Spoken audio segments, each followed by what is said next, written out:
Wow, এবার অবশেষে superstar Shakib খানের দরদ সিনেমার ফার্স্ট লুক দেখে একই বলছেন বলিউডের অভিনেত্রী কিয়ারা অ্যাডভানি। সুপারস্টার শাকিব খানের সিনেমার ফার্স্ট লুক পোস্টার প্রকাশ পেয়েছে এবং সুপারস্টার শাকিব খানের দরদ সিনেমার ফার্স্ট লুক পোস্টার দেখে হলিউড অভিনেত্রী কিয়ারা অ্যাডভানি কি বলছেন তা জানতে হলে পুরো ভিডিওটি দেখতে থাকুন শেষ পর্যন্ত।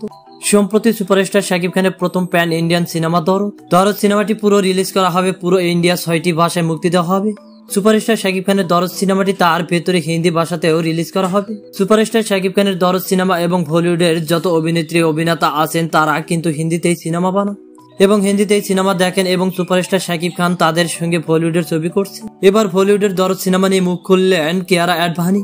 কিয়ারা অ্যাডভানি বলেন সুপারস্টার শাকিব খানের প্রথম প্যান ইন্ডিয়া সিনেমা করছে, বলিউডে অভিষেক করছে তার দরদ সিনেমার মাধ্যমে এবং সুপারস্টার শাকিব খানের দরদ সিনেমার ফার্স্ট লুক পোস্টার মন কেড়েছে সকল সাকিবান ভক্তদের। সুপারস্টার শাকিব খানের দরদ সিনেমার ফার্স্ট লুক পোস্টার হতাশ করেনি কাউকে, সকলের মনে আশা জাগিয়েছে দরদ সিনেমাটি অবশ্যই ভালো হবে। আমিও মনে করি সুপারস্টার শাকিব খানের দরদ সিনেমাটি অবশ্যই ভালো হবে। সুপারস্টার শাকিব খানের প্রথম প্যান ইন্ডিয়ান সিনেমা মন জয় করে নেবে সকল দর্শকদের। প্রিয় দর্শক, এই বিষয়ে আপনার মন্তব্য কি তা নিশ্চয়ই কমেন্ট করতে ভুলবেন না। আর ভিডিওটি ভালো লাগলে একটা লাইক দিন, আর নিত্য নতুন আপডেট করতে চ্যানেলটি সাবস্ক্রাইব করুন, পাশে থাকা বেল আইকনটি বাজিয়ে দিন। পুরো ভিডিওটি দেখার জন্য অসংখ্য ধন্যবাদ।